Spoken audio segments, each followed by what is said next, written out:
On va parler secourisme aujourd'hui avec Martin. Bonjour Martin. Bonjour. Alors l'association des sauveteurs secouristes de Niederbronn et environ, est-ce que vous pouvez nous présenter cette association ? Alors, c'est une association qui fait partie de la sécurité civile et une association qui fait donc des formations de secours, donc le PSC1, PSE1, PSE2 et le SST. Et notamment, nous faisons aussi des postes de secours, donc pour tout événement lorsque nous sommes demandés. Donc c'est une association nationale et une nationale, voilà. Donc on est structuré au niveau national et après chaque département a une structure, un comité départemental et qui a aussi soit juste le comité départemental en soi ou alors des petites associations locales comme nous, Niederbronn, nous dépendons du CD 67. Alors l'association niederbronnoise, elle compte combien de membres ? Elle existe depuis quand ? Alors depuis juillet 2012 et compte à ce jour 17 membres. Donc, formation de premier secours, formation sauvetage, sécurité au travail, ça consiste en quoi ? Il y a différents niveaux peut-être ? Alors, il y a le PSC1, qui était anciennement la FPS. À ce jour, c'est une formation qui est pour tout le monde, à tout public. Donc, c'est premier secours en civique niveau 1. Donc là, on apprend les premiers gestes de base pour aider une personne qui est en détresse. Et après, il y a aussi le sauvetage secours du travail, donc le SST. Donc ça, c'est le niveau entreprise. Un peu plus spécifique. Un peu plus spécifique. Donc c'est aussi le PSC1, mais seulement avec des spécifications au niveau des dangers peut-être dangers, voilà, au niveau du travail.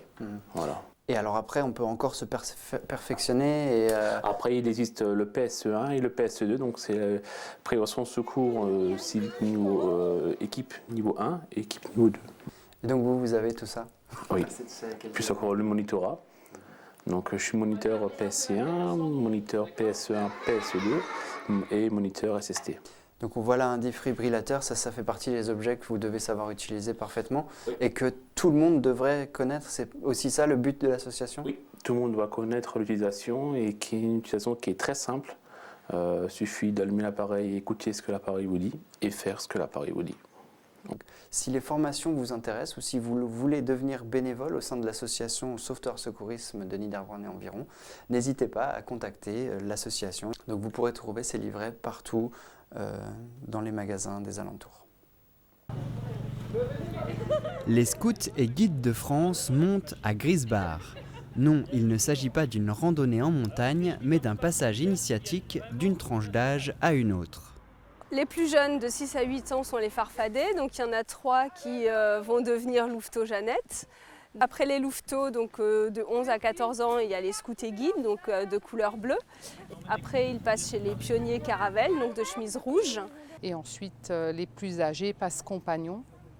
Donc là, en fait, au fur et à mesure, ils sont de plus en plus autonomes dans le groupe. On leur demande de plus en plus de gérer les choses par eux-mêmes, En attendant leurs épreuves, les plus grands réalisent des attrape-rêves. Puis arrive le tour des louveteaux. Donc, vous partez avec le passeur de couleurs. Et donc ceux que vous voyez là, ils sont en train de construire un banc comme épreuve pour passer chez les scouts et guides, qui est la couleur bleue, et dont le thème principal est la construction. Voilà. Ils ont pour cela une scie et de la ficelle. Auparavant, ils ont appris à se servir de ces outils et à faire un breulage. Commencez par faire un nœud autour du premier rondin, n'importe lequel des deux. Et après, il faut passer au-dessus, en dessous.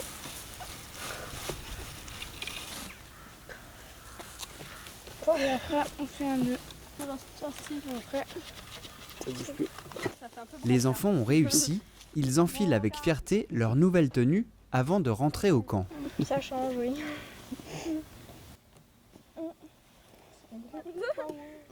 Les adultes sont aussi concernés par la montée. On s'est dit avec une autre maman que ça serait dommage que le groupe Vosges du Nord ne puisse plus accueillir de louveteaux-Jeannette parce qu'il n'y a pas de jeunes pour encadrer. Donc on a décidé de suivre nos enfants dans la tranche d'âge louveteaux-Jeannette et de devenir cheftaine louveteaux-Jeannette. L'appel est lancé pour l'encadrement de ces jeunes. À la clé, de nouvelles connaissances et de bons moments à partager, C'est aussi ça, être scout de France. Les moins de 18 ans de Reichshoffen affrontent Ohlungen pour le 4e tour de la Coupe Gambardella, la Coupe de France des jeunes. Le Racing a remporté cette coupe en 1965 et en 2006. 3 divisions les séparent de leurs adversaires. Les cuirassiers ne portent pas favoris, mais ils ouvrent le score rapidement grâce à un lob inspiré de Nicolas. Au début, on a pris un but assez joli quand même. Enfin, c'est venu assez vite et on s'est fait surprendre. Et puis après, on a eu des occasions, mais on n'a pas réussi à les finir. Ils étaient bien en place derrière, c'était assez compliqué. Durant la première période, la défense est sous pression, mais l'équipe résiste et parvient même à se créer quelques occasions. Les filets tremblent pour le FCER, mais le but est refusé pour une position de hors-jeu. À la mi-temps, le score est de 1-0 pour les locaux. Ouais, on a eu la chance de marquer, mais c'est quand même chaud au niveau la possession, elle n'est pas en notre faveur, quoi. Et il faut se battre, il faut continuer à se battre et on verra en deuxième mi-temps ce que ça donne, quoi. Rien n'est perdu, on gagne 1-0 pour l'instant. On a un petit souci, c'est au niveau du marquage. On leur laisse beaucoup trop de liberté. On est trop loin des joueurs. Et là, il faut resserrer, les gars. Il faut qu'on soit plus près, les gars. Si on n'est pas au marquage du joueur, forcément on est dépassé. Mais en deuxième période, les gars, faites attention, le premier quart d'heure très important. Deuxième période, en plus ils vont avoir le vent avec eux, donc faites attention. Ça va frapper de loin, faites attention.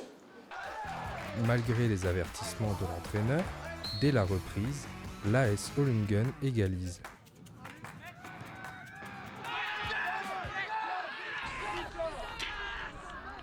Les deux équipes se neutralisent en deuxième mi-temps. Reichshoffen espère arriver au tir au but, mais à 4 minutes du coup de sifflet final, sur ce coup de pied arrêté, le gardien est battu. L'arbitre estime qu'il n'y avait pas de position hors jeu.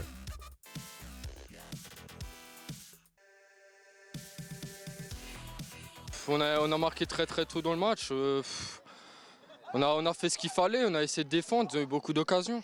Ouais, on est fiers, même si on a mal joué. On n'a pas très bien joué, on a fait les efforts ensemble.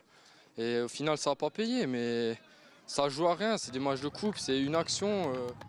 Ouais, très fiers sur l'ensemble du match, parce que voilà, ils ont mérité un peu plus, je dirais. Mais bon, voilà, je veux dire, c'est dommage de se prendre un but en dernière minute.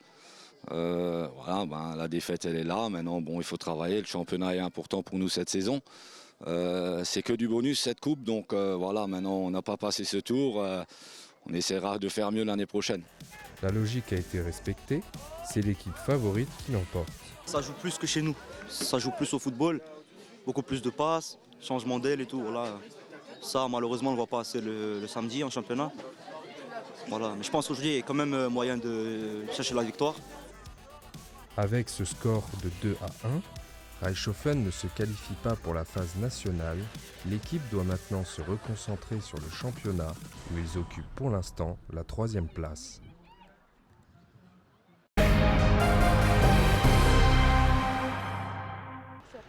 Suite aux attentats à Paris, les Français sont touchés. Dans nos villages, notre entourage, nous connaissons des personnes qui étaient sur place pour voir un simple match de football. Donc on était dans l'ambiance et d'un coup on a entendu la première explosion. Et effectivement on était juste derrière et quand on a entendu l'explosion ça a vibré en nous, c'était pas un pétard.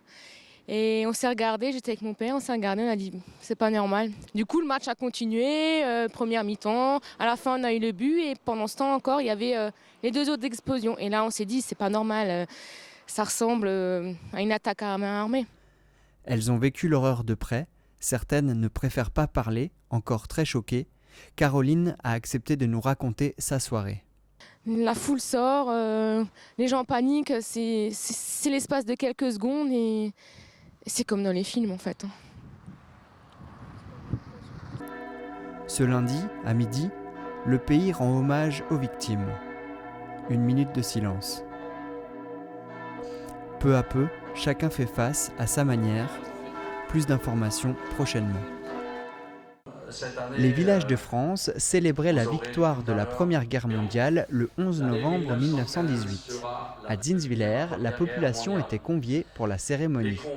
Ceci afin que nos aînés ne soient pas oubliés et que non seulement nos aînés, mais aussi les soldats actuellement un petit peu partout dans le monde et qui, de temps en temps, quelqu'un qui tombe, il faut également penser à tout ce monde-là. La cérémonie est particulière puisqu'elle est accompagnée d'une représentation préparée par les enfants et quelques adultes. Le figurant le plus âgé n'est autre que le doyen du village. Bernadette Allenbar a écrit cette pièce pour intégrer les enfants à la cérémonie. Elle a aussi souligné la spécificité de l'Alsace-Moselle et ses 380 000 incorporés dans l'armée allemande.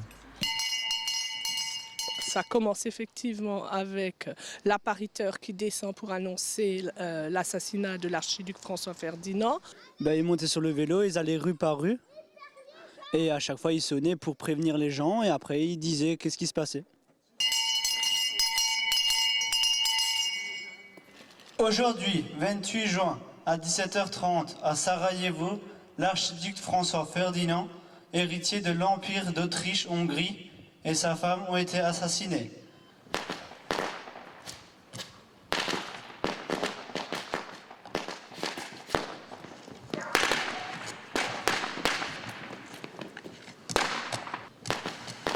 Hommages et cérémonies sont intégrés à la représentation.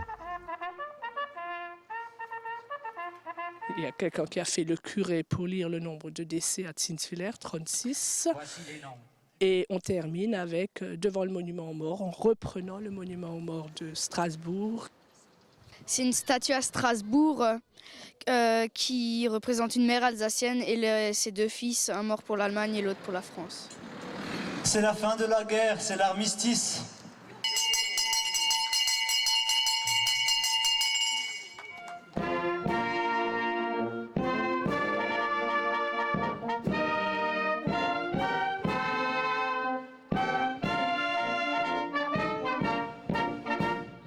Le verre de l'amitié est servi dans la salle des fêtes où une exposition attendait les Zinswillerois. La commune est fière de ses enfants qui ont donné à cette commémoration un caractère particulier.